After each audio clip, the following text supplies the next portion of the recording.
If you're seeing the x.com or Twitter error 403, don't worry. In this video, I'll show you the fastest fixes you can try right now to get X working again. This is a common access issue, and it usually comes down to browser data, extensions, or a blocked connection. So follow along step by step, and by the end, you should have a much better chance of loading X without that 403 error. If this video helps, please hit the like button and subscribe for more quick tech fixes.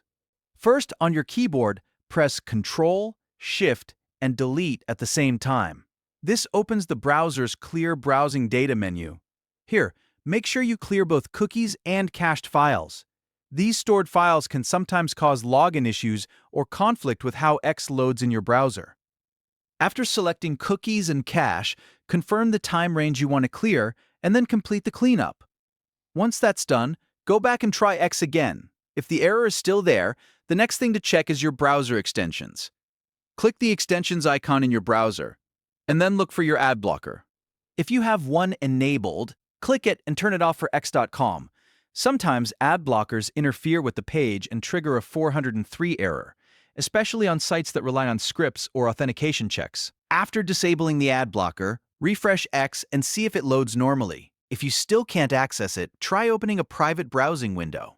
Press Ctrl, Shift, and N to open an Incognito or private window. This starts a clean session without your normal cookies, cache, or many extensions, which makes it perfect for testing whether the issue is caused by your browser setup. In that private window, go to X and check whether it works. If X opens there, then the problem is most likely related to your regular browser data or an extension. If it still does not work, you may need to keep testing your browser settings, but these 3 steps fix the issue for many users. So just to recap, clear cookies and cache, turn off your Adblocker, and test X in a private window. Those are the fastest ways to troubleshoot the x.com or Twitter 403 error. If this video helped you, make sure to like, subscribe, and check out the next fix video on your screen now.